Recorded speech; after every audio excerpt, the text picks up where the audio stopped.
말씀은 데살로니가 전서 2장 17절에서 3장까지 보겠습니다. 2장 17절에서 3장 13절. 자, 우리 교독하겠습니다. 좀 말씀 잘 생각하시면서 교독합니다. 형제들아, 우리가 잠시 너희를 떠난 것은 얼굴이요 마음은 아니니 너희 얼굴 보기를 열정으로 더욱 힘썼노라.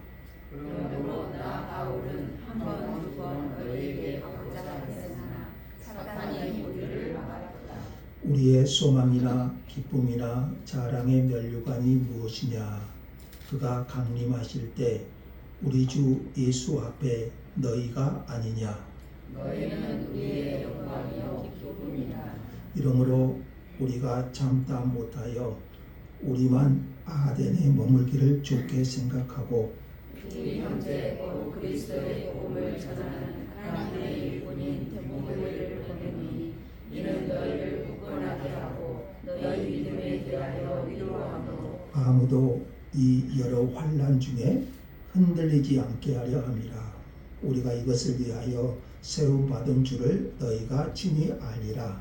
우리가 너희와 함께 있을 때에 장차 받을 환난을 너희에게 미리 말하야 하는데 과연 그렇게 된 것을 너희가 아니라. 이러므로 나도 참다 못하여 너희 믿음을 알기 위하여 그를 보내었노니 이는 혹 시험하는 자가 너희를 시험하여 우리 수고를 헛되게 할까 함이니 지금은 디모데가 너희에게로부터 와서 너희의 믿음과 사랑의 기쁜 소식을 우리에게 전하고 또 너희가 항상 우리를 잘 생각하여 우리가 너희를 간절히 보고자 함과 같이 너희도 우리를 간절히 보고자 한다 하니. 이러므로 형제들아, 우리가 모든 궁핍과 환난 가운데서 너희 믿음으로 말미암아 너희에게 위로를 받았노라. 그러므로 너희가 주 안에 높게 섰은즉 우리가 이제는 살리라. 우리가 우리 하나님 앞에서 너희로 말미암아 모든 기쁨으로 기뻐하니 너희를 위하여 능히 어떠한 감사로 하나님께 보답할까? 주야로 신이 간구하는 너희 얼굴을 보고 너희 믿음이 부족한 것을 보충하게 하려 하리라. 하나님 우리 아버지와 우리 주 예수는 우리 길을 너희에게로 갈 수 있게 하시오며 또 주께서 우리가 너희를 사랑함과 같이 너희도 비참함과 모든 사람에 대한 사랑이 더욱 많아 넘치게 다 같이 하사 너희 마음을 굳건하게 하시고 우리 주 예수께서 그의 모든 성도와 함께 강림하실 때에 우리 아버지 앞에서 거룩함에 흠이 없게 하시기를 원하노라. 아멘. 자, 459장 찬송 드리겠습니다.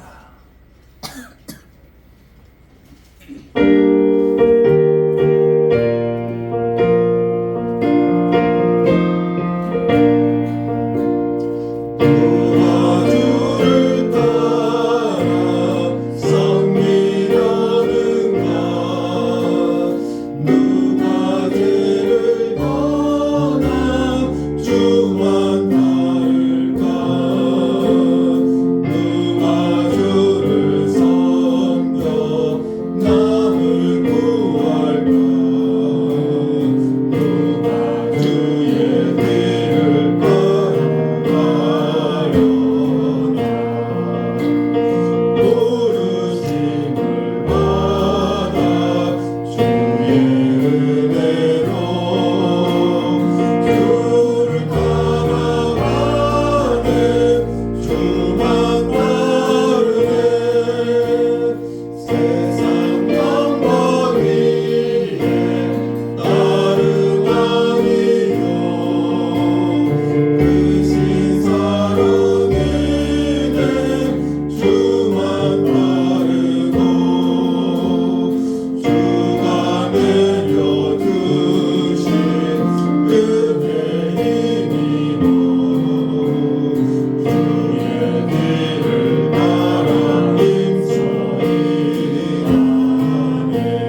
할렐루야. 보국 가운데 아침에 오시느라고 고생하셨습니다. 하나님께서 말씀으로 우리를 위로해 주시고 세움 주시기를 간절히 소망합니다. 오늘은 바울의 영광과 기쁨이라는 제목으로 함께 말씀을 나눌 텐데요. 좀 말씀이 깁니다만은 몇 절만 다시 한번 읽어보겠습니다. 2장 19, 20절 한번 읽겠습니다. 시작. 우리의 소망이나 기쁨이나 자랑의 면류관이 무엇이냐? 그가 강림하실 때 우리 주 예수 앞에 너희가 아니냐? 너희는 우리의 영광이요 기쁨이니라. 아멘. 자, 2절과 3절도 한번 읽겠습니다. 시작. 우리 형제 곧 그리스도의 복음을 전하는 하나님의 일꾼인 디모데를 보내노니 이는 너희를 굳건하게 하고 너희 믿음에 대하여 위로함으로 아무도 이 여러 환난 중에 흔들리지 않게 하려 함이까지 흔들리지 않게 하려 함이라. 7절도 한번 읽겠습니다. 7절 8절도 한번 읽겠습니다. 시작. 그러므로 형제들아 우리가 모든 궁핍과 환난 가운데서 너희 믿음으로 말미암아 너희에게 위로를 받았노라. 그러므로 너희가 주 안에 굳게 선즉 우리가 이제는 살리라. 마지막 13절 시작. 너희 마음을 굳건하게 하시고 우리 주 예수께서 그의 모든 성도와 함께 강림하실 때에 하나님 우리 아버지 앞에서 거룩함에 흠이 없게 하시기를 원하노라. 아멘. 데살로니가 교회는 많은 환난 가운데서 바울이 하나님을 힘입어서 하나님의 복음을 전하며 개척한 교회였습니다. 사도행전에 보시면 새 일에 그러니까 약 3주 동안 머물며 복음을 전한 후에 3주 동안 데살로니가에 머물면서 하나님의 복음을 전했는데 그때 성령의 큰 역사가 일어났어요. 그런데 유대인의 핍박으로 인해서 더 이상 머물 수가 없었어요. 3주면은 짧은 시간이지요. 마침 성도들이 말씀에 또 복음의 뿌리를 내릴 시점에 바울은 데살로니가를 떠날 수밖에 없었어요. 그래서 바울에게는 이 데살로니가에 있는 성도들로 인해서 막 예수를 영접한 이 데살로니가에 있는 성도들로 인해서 근심이 끊이지 않았습니다. 바울은 어쩔 수 없이 데살로니가를 떠났지만 마음은 떠나지 않았습니다. 바울의 마음은 항상 그들과 함께 했습니다. 그들의 얼굴 보기를 열정으로 더욱 힘썼습니다.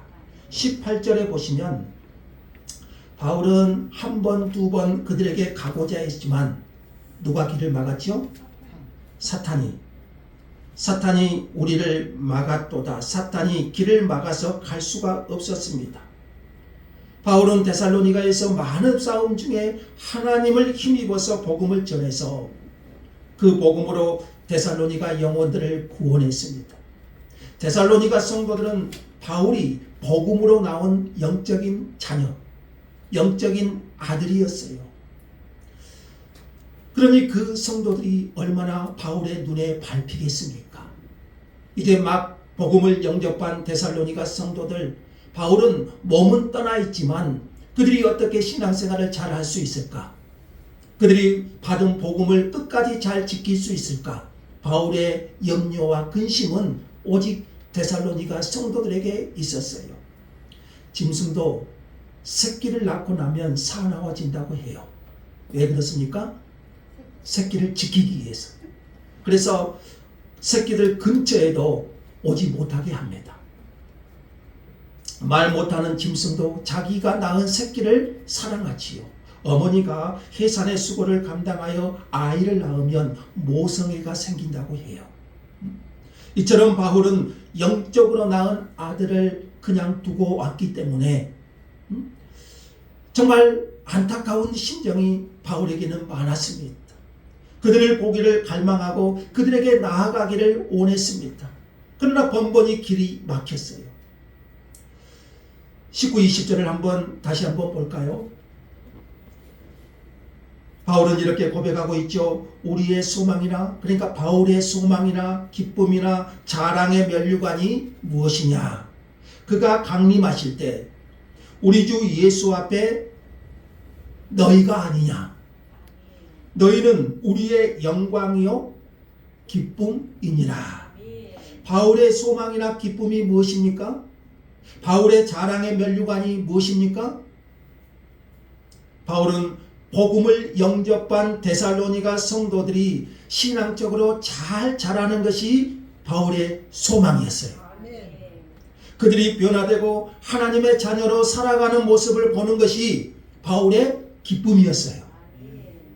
자식을 낳은 부모는 자식에게 소망을 두고 자식이 성장하는 것을 보고 기뻐하고 자랑으로 삼지요. 부모의 소망이나 기쁨이나 자랑의 면류관이 무엇이겠어요? 자녀잖아요.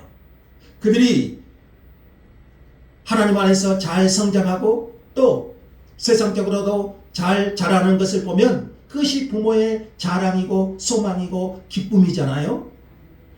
여러분, 원앙소리라는 영화 보신 적 있나요? 80세의 할아버지하고 그 40세의 늙은 소, 그 소가, 그 할아버지와 이 소가 한평생을 살아온 그 삶의 이야기를 담은 영화인데, 할아버지에게 9명의 자녀들이 있었는데 그 소 한 마리로 9명을 잘 키워냅니다. 그리고 이제 할아버지도 늙고 소도 40살, 소도 늙고 한평생 같이 했던 소가 기운이 쇠하여지고 그와 함께 할아버지도 병들어 늙어가고 그 모습이 오버랩되면서 보는 이들의 가슴을 찡하게 합니다. 그러니까 이 할아버지에게 있어서 이 한 마리 소는 이 할아버지의 소망이고 이 할아버지의 기쁨이고 이 할아버지의 자랑이에요. 옛날 로마의 기부인들이 이제 서로 자기 집에 초청해서 기부인들이 모이는데 자기 집의 보물을 자랑하는 것이 그들의 낙으로 삼았다고 합니다. 우리 집은 이런 보물이 있다. 이렇게 서로 보물을 보여주면서 보여주는 것이 그들의 낙이라고 했다고 해요. 그런데 어느 날 한 집에 이제 방문을 했는데 이 집의 보물을 보여달라고 하니까요, 그 부인이 자기의 자녀 딸과 아들을 손잡고 나왔어요. 그리고 하는 말이 우리 집의 보물은 바로 이들입니다. 그렇게 이제 말하더래요. 어떻게 보면 진짜 보물이 무엇인지 이 여인은 알고 있었죠. 우리 잠언에 보시면 손자는 노인의 면류관이라고 그랬어요. 그리고 시편에 보시면 자식은 여호와가 주신 기업이다. 그리고 태의 열매는 그가 주신 상급이다 그랬어요. 자녀들 상급이다 이렇게 말하고 있어요.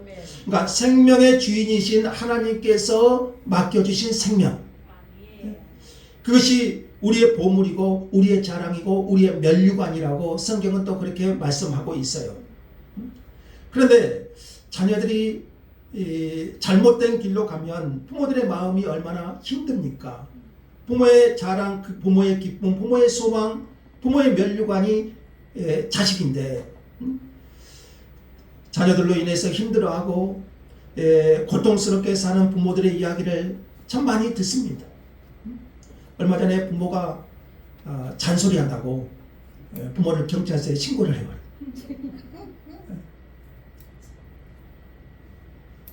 부모를 때리고 학대하는 그렇게 자녀들도 꽤 많아요.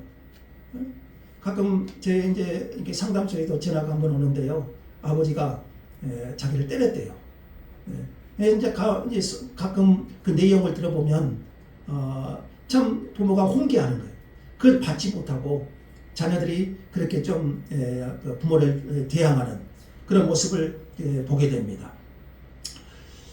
중고등학교를 가면서 자녀들이 신앙을 버린 것 때문에 이렇게 참 마음 아파하고 우는 부모들이 참 많습니다. 자녀가 진짜 보물이 되려면 어떻게 해야 되겠어요? 우리 신명기에 나오는 것처럼 하나님의 말씀을 부지런히 가르치고 또 그 말씀을 앉았을 때든지 누웠을 때든지 가르치고 그들이 하나님의 말씀으로 잘 양육되어지는 거잖아요. 하나님과 사람 앞에서 참 주님이 또 세례 요한이 자라날 때 모습이 그러잖아요. 하나님과 사람 앞에 사랑스러워 가시더라. 자, 그들로 인하여 사람들이 복을 받고 그들로 인하여 하나님께서 영광을 받으신다면 그것이 하나님께 기쁨이고 또한 부모의 기쁨 아니겠습니까? 자녀들이 이렇게 신앙 안에서 바람직하게 자라나는 것 그것이 부모의 면류관이 될 수가 있겠지요. 바울은 결혼을 안 했지요. 결혼을 하지 않았기 때문에 육신의 자녀는 없었어요. 그런데 바울은 하나님의 복음을 전하고 그 복음으로 낳은 영적인 자녀, 그 영적인 자녀들은 많았습니다. 바울은 그들을 가리켜서 뭐라고 합니까?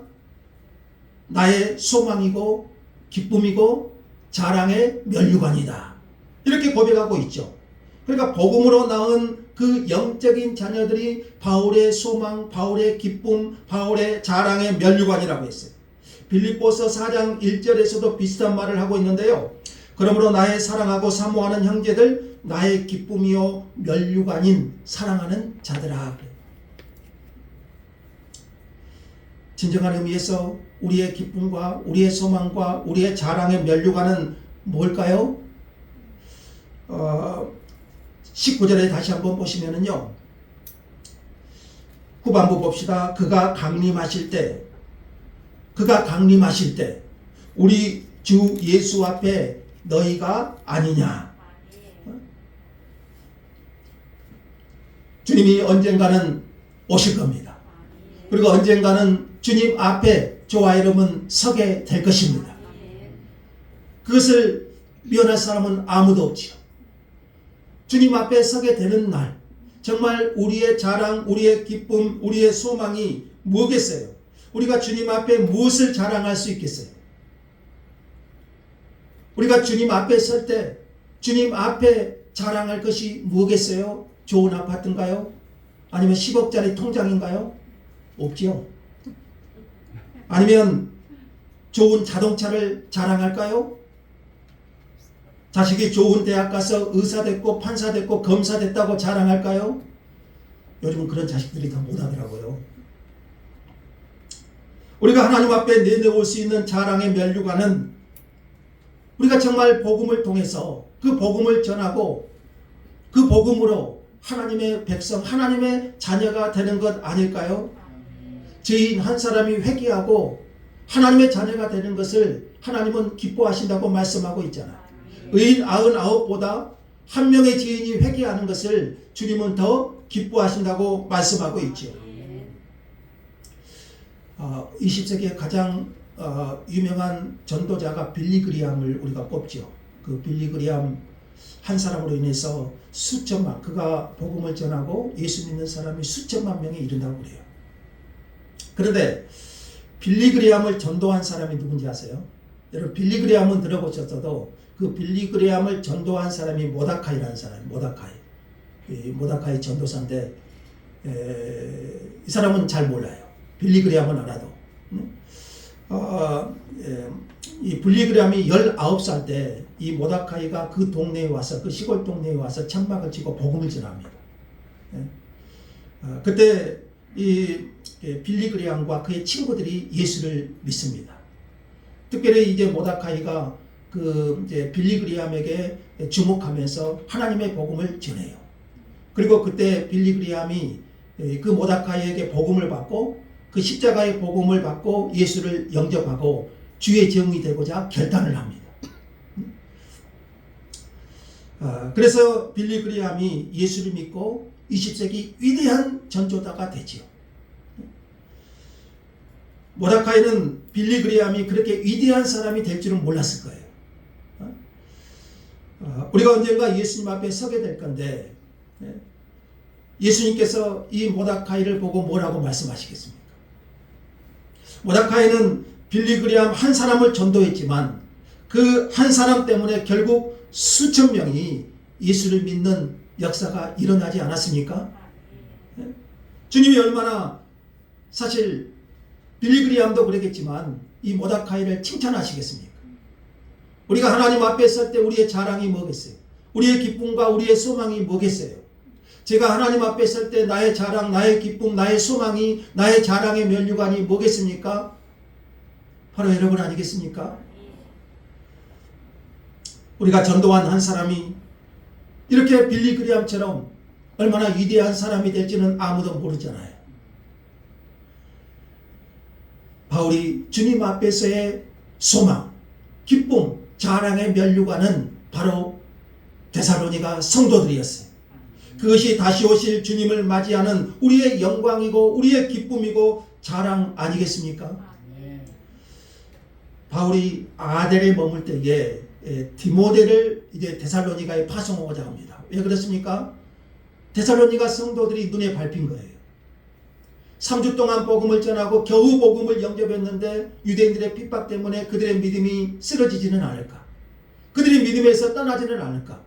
그러니까 바울은 항상 베레아에 있든지 아덴에 있든지 고린도에 있든지 바울의 생각은 데살로니가 성도들. 그래서 아덴에 있을 때에, 아테네죠. 아덴에 있을 때에 누구를 파송합니까? 디모데를 데살로니가에 파송하고자 합니다. 디모데는 바울이 그리스도 안에서 낳은 영적인 아들이지요. 그리고 그리스도의 복음을 전하는 하나님의 일꾼, 2절에 3장 2절에 보시면 하나님의 일꾼이라고 말하고 있고, 바울이 이렇게 디모데를 데살로니가로 보내는 목적이 뭔가요? 자, 2절 하반절부터 한번 3절 상반절까지 한번 읽겠습니다. 2절 하반절, 이는 시작. 이는 너희를 굳건하게 하고 너희 믿음에 대하여 이로함으로 아무도 이 여러 환난 중에 흔들리지 않게 하려 함이라.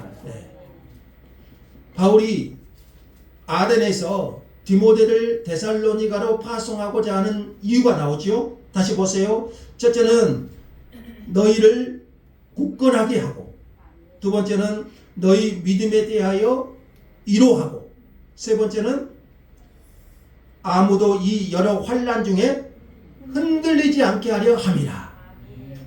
자, 첫째로 디모데를 보낸 이유는 그들의 신앙을 굳건하게 세우기 위함이었습니다.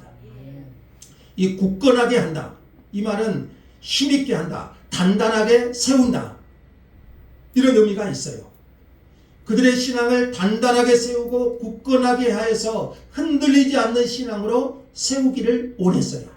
말씀드린 것처럼 데살로니가는 바울이 얼마 동안 복음을 전했다겠죠?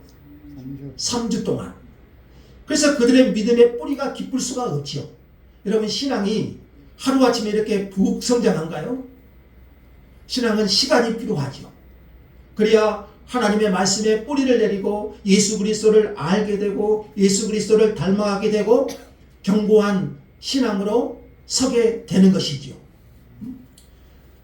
그래서 바울은 디모데를 데살로니가에 보내서 그들의 신앙을 굳건하게 세우기를 원했어요. 우리의 신앙도 마찬가지입니다. 뿌리가 없으면 흔들리지요. 뿌리가 약하면 작은 비바람에도 뽑히지요. 우리의 신앙은 견고하게, 굳건하게 뿌리를 내려야 됩니다. 그래서 흔들리지 않는, 어떤 환난에도 어떤 풍파에도 흔들리지 않는 뿌리 깊은 나무처럼 우리의 신앙도 굳건하게 세움을 받아야 됩니다. 바울이 고린도전서 16장 13절에서 이렇게 말씀했어요. 깨어 믿음에 굳게 서서 남자답게 강건하라. 깨어 믿음에 굳게 서서. 그리고 사도 베드로도 베드로전서 5장 12절에서 너희는 이 은혜에 굳게 서라 그래. 이 은혜에 굳게 서라. 우리는 깨어 믿음에 굳게 서야 됩니다. 또한 주님의 은혜 안에 굳게 서야 됩니다. 굳건하지 못하면, 굳게 서지 못하면, 주님의 은혜 안에 깨어 굳게 서지 못하면 넘어지잖아요. 그러므로 우리의 신앙을 굳건하게 해야 됩니다. 굳건하게 한다는 것은 느슨했던 신앙을 튼튼하게 고정시킨다. 그런 의미도 있어요. 그래서 어떤 상황에서도 흔들리지 않는 그 믿음.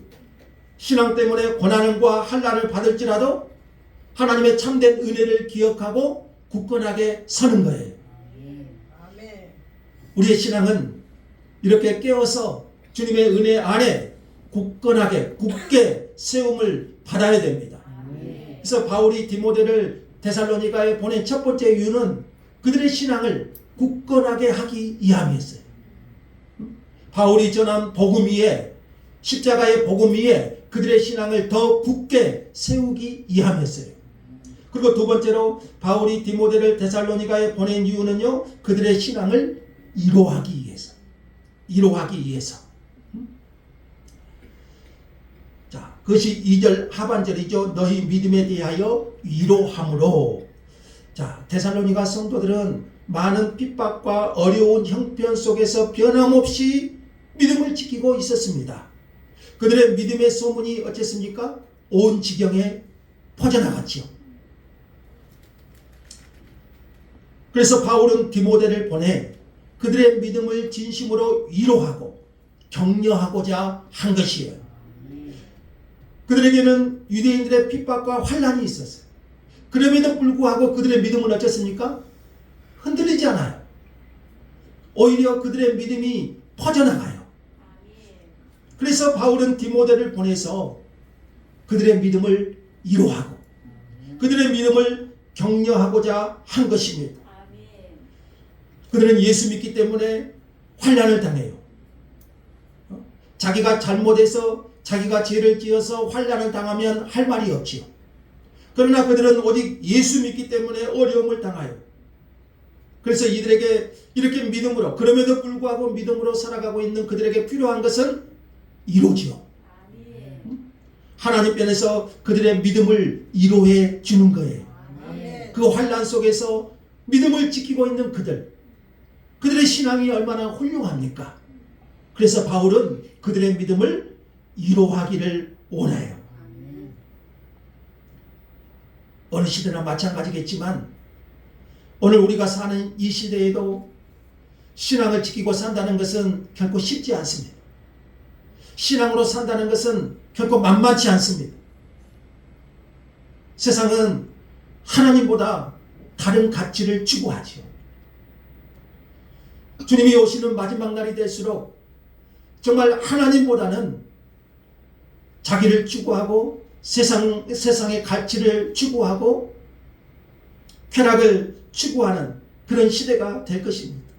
지난주에 어떤 유튜브를 보니까요, 10년 후에 기독교, 한국의 기독교를 이게 평가하는 그런 뉴스가 있더라고요. 10년 후에 우리 한국의 기독교가 어떻게 될까? 이러면 어떻게 될 것 같아요? 10년 후. 10년 후 한국의 기독교가 50% 정도 사라질 것이다. 교회가. 그렇게 평가를 하더라고요. 그리고 교회학교. 우리도 이제 우리 교회도 교회학교가 이제 좀 약하죠. 작년까지만 해도 이제 교회학교 예배를 한두 명이나 드렸는데요. 10년 전과 지금의 교회학교 비교하니까요, 80%가 교회학교가 사라졌다고 해요. 80%의 교회가 교회학교를 운영하지 못한다. 그렇게 지금 나와 있습니다. 10년 후면 어쩌겠어요? 저는 큰 교회 외에는 이제 교회학교 자체가 사라질 것 같아요. 교회도 50%가 사라져간다, 그런 상황이지 않습니까? 갈수록 신앙생활하는 게 쉽지가 않습니다. 마지막 때가 될수록 정말 이 좁은 문, 좁은 길, 주님의 십자가의 길, 자기 부인의 길, 여러분 사람들은 그것을 추구하지 않습니다. 좀 더 편한 길, 자기 부인이 없는 길, 자기 십자가가 없는 길, 그 길을 택합니다. 요한계시록에 보시면 그랬죠. 이 세상을 뭘로 비유하죠? 큰 성 바벨론. 큰 성 바벨론. 왜 큰 성입니까? 세상이 그렇게 커요. 하나님을 믿는 것은 정말 힘들고 세상은 크고, 그래서 우리의 신앙을 무너지게 하고 우리의 신앙을 넘어지게 하고, 큰 성 바벨론의 유혹들이 우리에게 얼마나 많이 밀려옵니까? 그 큰 성 바벨론의 우리 신앙을 얼마나 무너지게 하고 있습니까? 데살로니가 성도들도 그렇지만 오늘 우리의 이 시대도 신앙으로 산다는 것은 만만치 않습니다. 그래도 우리는 믿음을 포기할 수는 없는 거잖아요. 우리의 믿음을 저버릴 수는 없는 거잖아요. 그럴수록 우리의 믿음을 굳건하게 해서 우리의 믿음을 지켜야 됩니다. 그리고 이럴 때 우리에게 가장 필요한 것이 뭐겠어요? 바울이 디모데를 데살로니가에 보낸 것은 그런 상황에서도 믿음으로 살고 있는 그 데살로니가 성도들을 위로하고 격려하는 거예요. 그래서 이제 우리 세물교회 공동체도 이런 믿음의 선한 싸움을 싸우는 우리 성도들이 서로 위로하고 서로 격려하고 서로 사랑으로 기도가 있어야 되지요. 예배드리고 목장 모임 하잖아요. 거기에서 우리는 서로 돌아보고 서로 믿음을 격려하고 서로 사랑하고 서로 기도할 수 있는 그런 힘이 되어야지요. 하나님께서 이사야 선지자에게 이렇게 말씀하신 적이 있어요. 이사야 40장 1절에 너희는 너희 하나님이 이르시되 내 백성을 위로하라. 내 백성을 위로하라. 바벨론 포로 생활 가운데 있는 이스라엘 백성들에게 필요한 것은 위로함이잖아요. 오늘 이 시대에 우리가 믿음으로 살고 살아가고자 하는 이 시대에 서로가 위로하고 서로 기도하고. 데살로니가전서 4장 18절도 한번 볼까요? 4장 18절에 보시면은요, 바울이 이렇게 권면해요. 그러므로 이러한 말로 서로 뭐 하라고죠? 위로하라. 이러한 말이 뭐예요? 17절이에요. 4장 17절 한번 읽겠습니다. 시작. 그 후에 우리 살아남은 자들도 그들과 함께 구름 속으로 끌어올려 공중에서 주를 영접하게 하시리니 그리하여 우리가 항상 주와 함께 있으리라. 그러므로 이러한 말로 서로 뭐라고요? 위로하라. 이 시대의 믿음을 지키고 살아가는 것이 얼마나 힘드냐고요. 그래서 우리는 서로의 위로가 필요해요. 인간적인 위로도 필요하겠지만 다시 오실 주님을 소망하면서 그 주님이 오실 때 그와 함께 영원한 생명을 누릴 그 소망 가운데 서로 위로하고 서로 힘을 주고 서로 사랑하고 기도해야 되지요. 다시 오실 주님의 재림을 소망하면서 서로 위로하고 믿음의 길을 가는 거예요. 사람들이 교회에 와서 가장 힘든 것이 뭐냐고 말하면요, 상처받는 거래요. 상처받아서 교회에 나가기 싫다고 그래요. 우리가 말 때문에 좀 상처받을 때가 많죠. 무심코 한 그 말 때문에 상대방에게 비수 꽂는 것처럼 상처가 될 때가 많습니다. 우리는 믿음에 대해서 서로 위로하고 서로 격려하고 우리의 신앙을 굳게 세울 수 있기를 원합니다. 우리 세물교회 공동체로 모이게 한 것은 우리가 서로 위로하고 서로 격려하고 서로 기도하게 하기 위함이죠.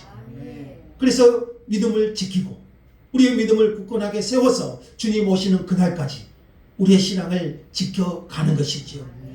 세 번째로 바울이 디모데를 데살로니가에 보내고자 한 것은요, 3절 상관절인데요. 너희 여러 환난 중에 흔들리지 않게 하려 함이라. 아무도 여러 환난 중에 흔들리지 않도록 하기 위해서요. 말씀드린 것처럼 데살로니가에는 많은 환난이 있었죠. 많은 핍박도 있었고요. 특히 유대인들의 박해가 심했어요. 그 유대인들은 바울이 전한 복음이 잘못된 것이라고 하고요, 바울을 비방하고 바울에 대해서 좋지 않은 말을 했어요. 예수 믿고 환난이 있으면 흔들리기 쉽죠. 여기 흔들린다는 말이 개가 꼬리를 흔든다, 그런 의미가 있어요. 무슨 말이냐면 성도가 환난을 당하거나 어려움이 있으면 사탄이 개가 꼬리를 흔들듯 유혹한다는 거예요. 환난이 있으면 어떤 성도는 그 환난을 믿음으로 이겨내고 기도하지만 그 환란이 많으면 사탄이 어쩝니까? 걔가 꼬리치듯 유혹을 해서 넘어지게 한다는 거예요. 그래서 세상의 유혹을 어떤 사람들은 환란 때문에 넘어지는 경우가 있어요. 어떤 어려움이 있으면 믿음에서 유혹을 받아 떠나버려요. 그런데 우리가 믿음 생활하면 환란이 있는 것은 당연하지요. 그래서 바울도요, 4절에 보시면 이렇게 말했어요. 우리가 너희와 함께 있을 때에 장차 받을 환란을 너희에게 미리 말하였는데 과연 그렇게 된 것을 너희가 아느니라. 예수 믿고 환란은 어쩐다는 거죠? 당연하다는 것이죠. 그래서 데살로니가 성도들 그런 환란 때문에 흔들려서 그들의 신앙이 떠나지 않을까. 그래서 바울은 디모데를 보내서 여러 환란 중에 어떻게 하도록요? 흔들리지 않도록. 환란 중에 흔들리지 않도록. 바울은 디모데를 데살로니가에 보내겠어요. 5절 하반절에는 이렇게 말하고 있죠. 그를 보내었노니 이는 혹 시험하는 자가 너희를 시험하여 우리의 수고를 헛되게 할까. 성도들을 시험하는, 데살로니가 성도들을 시험하는, 마귀가 그러겠죠. 사람을 통해서도 시험하고 어떤 환란을 통해서도 시험하고.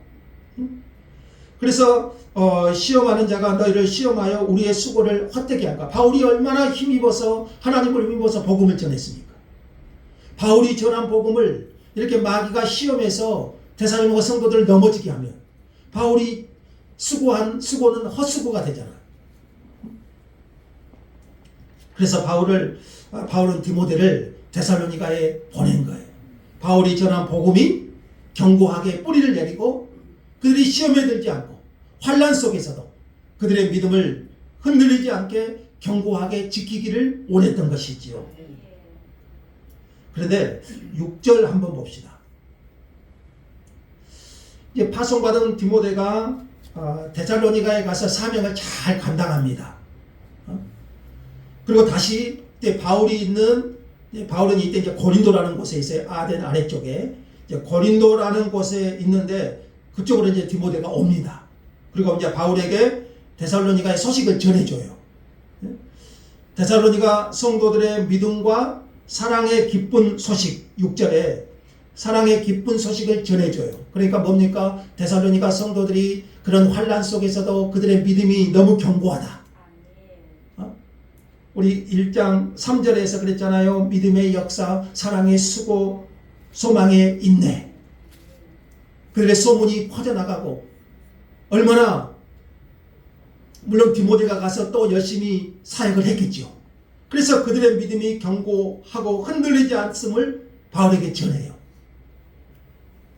뿐만 아니라 자신들에게 복음을 전해준 바울을 항상 감사하고 간절히 보고 싶어하고 이 소식을 이제 고린도에 있는 바울이 듣습니다. 바울이 얼마나 감사가 되겠어요. 바울의 마음은 항상 데살로니가 성도들. 그들만 생각하면 마음이 아파요. 마음 편할 날이 없어요. 그런데 이제 디모데로부터 데살로니가 교회 성도들의 믿음을 전달받고 바울은 모든 근심에서 놓입니다. 자, 그래서 이렇게 고백해요. 8절 한번 봅시다. 8절 같이 한번 읽을까요? 시작. 그러므로 너희가 주 안에 굳게 선즉 우리가 이제는 살리라. 바울이 마음이 놓인다는 거예요.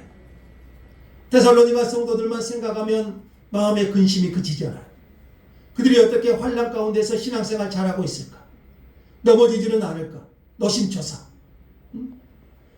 그런데 이 디모데로부터 이 좋은 소식을 듣고 8절 다시 보십시오. 그러므로 너희가 주 안에 굳게 선즉 우리가 이제는 살리라.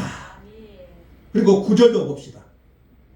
우리가 우리 하나님 앞에서 너희로 말미암아 모든 기쁨으로 기뻐하니 너희를 위하여 능히 어떠한 감사로 하나님께 보답할까? 바울이 이 모든 것을 위하여 얼마나 감사했을까요? 얼마나 기뻐했을까요? 목자 바울에게 있어서 이보다 더 큰 기쁨과 위로가 있을까요? 그래서 바울은 이 데살로니가 성도들 때문에 큰 위로를 받아요. 7절 한번 또 읽어봅시다. 7절 시작. 이러므로 형제들아 우리가 모든 궁핍과 환난 가운데서 너희 믿음으로 말미암아 너희에게 위로를 받았노라. 누구에게 위로를 받았다는 거죠? 너희에게. 너희가 누구죠? 데살로니가 성도. 데살로니가 성도들은 믿은 지 1년도 되지 않았어요. 그런데 바울이 누굽니까? 삼층전까지 갔다 온 사람 아닙니까? 그런데 그런 바울이 데살로니가 성도들에게 위로를 받았다고 했어요. 여러분 누구든지 위로가 필요하지요. 목사에게도 위로가 필요하고 오늘 여러분에게도 하나님의 위로가 필요하지 않습니까? 저에게 있어서 가장 큰 위로와 기쁨은 뭐겠어요? 하나님의 말씀을 듣고 여러분이 매주 하나님의 말씀을 듣고 그 말씀 안에 굳게 서서 흔들리지 않는 믿음으로 하나님 앞에 살아가는 것. 여러분 이것이 목사인 저의 기쁨이고 감사 아니겠습니까? 8절의 고백이 그러잖아요. 너희가 주 안에 굳게 선즉 우리가 이제는 살리라. 성도가 힘들고 어려운 가운데 있으면 사실 목사는요 밥맛이 없어져요. 항상 염려하고 근심하고 어디를 가도 항상 그 사람 생각이에요. 바울이 그런 것처럼. 그런데 그들이 믿음 안에 굳게 선다. 그러면 어째요? 이제는 내가 살리라.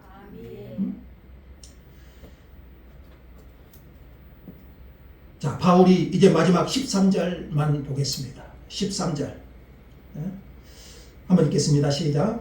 너희 마음을 굳건하게 하시고 우리 주 예수께서 그의 모든 성도와 함께 강림하실 때에 하나님 우리 아버지 앞에서 거룩함에 흠이 없게 하시기를 원하노라. 바울이 이제 계속 이들을 위해서 기도하는 거예요.